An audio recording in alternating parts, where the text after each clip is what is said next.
Silakan ditanya lah Pak. Jawablah sejujur-jujurnya. Ceritakan aja. Kronologis ceritanya seperti apa? Ternyata aku kemarin dijemput sama Pak kepolisian. Sama manajer buat Kepolisian mana? Ada polisi.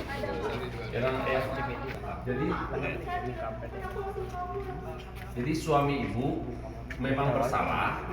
Ya. Salahnya apa suami ibu? Alhamdulillah. manajer bilang sama aku, kamu tahu Pajak ibu kawan itu.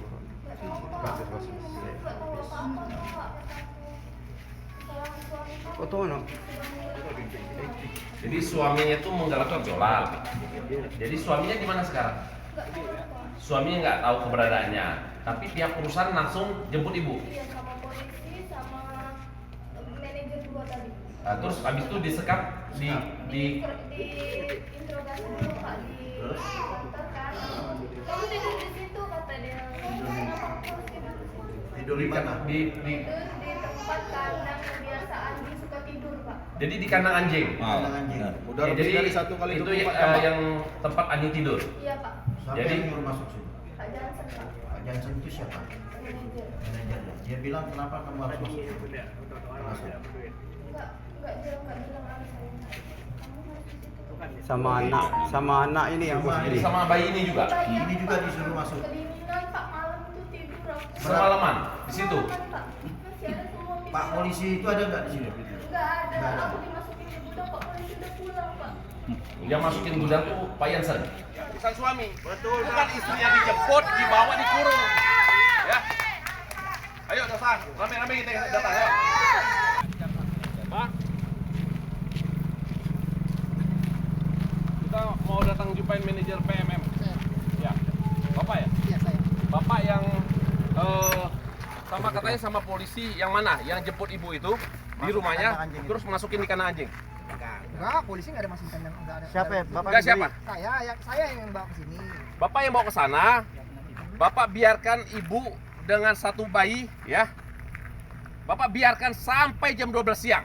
Ada hati nurani nggak semalaman? Coba jelaskan dulu. Coba yang jelas. Hah? Kau tak punya hati nurani? Ya, Nanti saya jelaskan. Gini. Kurung di sini. ya. Ada hati nurani nggak? Kecil seperti itu. Bawa, Kau udah Lu seperti polisi. tidak punya keluarga kau. Bawa, ya.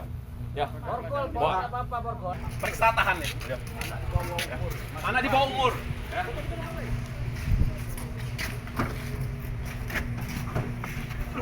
Coba. Oke, ya.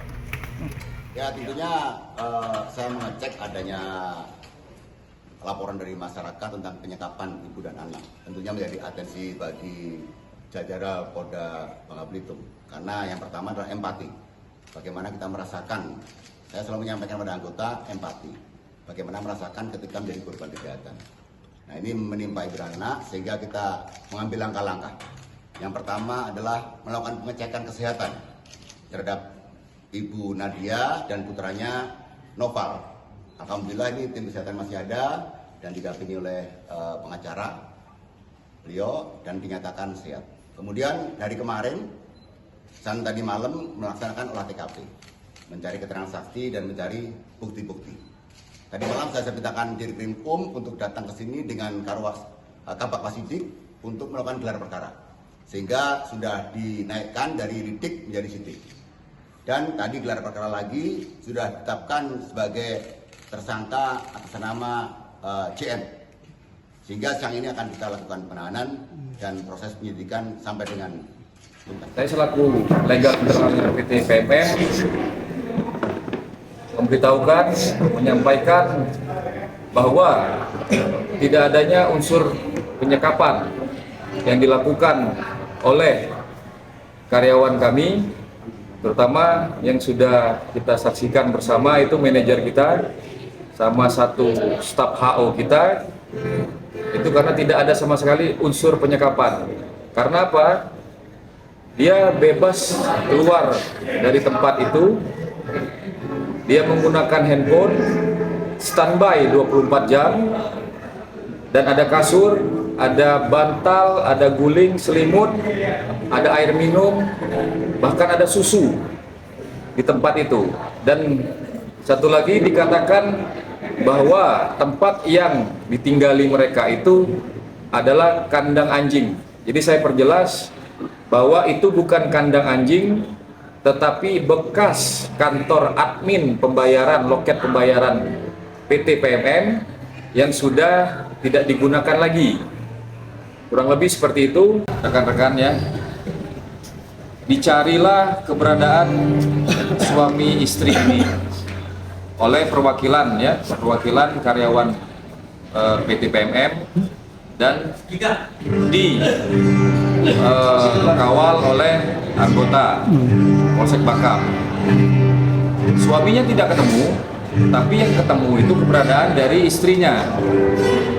Melihat yang datang itu rame, ya, jadi istrinya sendiri yang bernama Nadia itu ngomong ke karyawan PT PMM untuk kita selesaikan di pabrik aja Pak. Itu bahasa yang disampaikan dia ke salah satu karyawan PT PMM ya, terutama Pak manajer kita. Barulah dia ikut tanpa paksaan. Bahkan manajer kita sudah sempat ngomong, anak ibu tinggal aja ya di sini, di rumah sepupunya di Beruas itu. Ibu, kita ke kantor dulu, nanti kita antar lagi. Nggak usah Pak, saya bawa aja.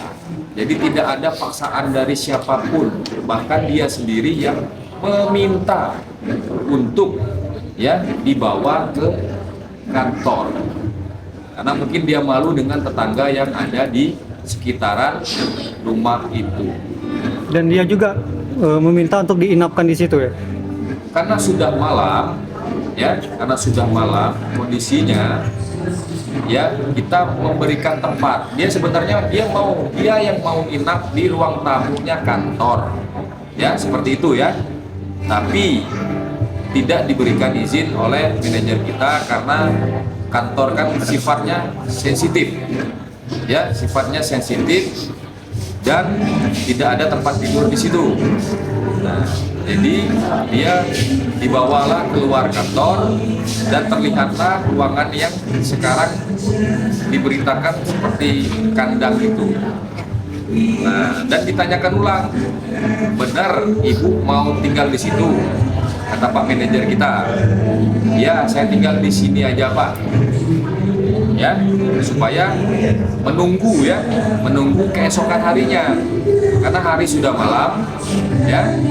Dan satu lagi saya perjelas, bahkan anaknya itu sudah sempat dibawa ke mes, dimandikan, ya, dikasih makan, ya, karena yang ngurusin anaknya itu adalah istri dari teman suaminya, ya, istri dari teman suaminya. Bahkan dia nggak mau juga nyamperin anaknya ke mes. Malahan waktu anaknya rewel, anaknya yang minta diantarin ke ibunya, bukan ibunya nyamperin anaknya ke mes. Nah, jadi kurang lebih seperti itu rekan-rekan.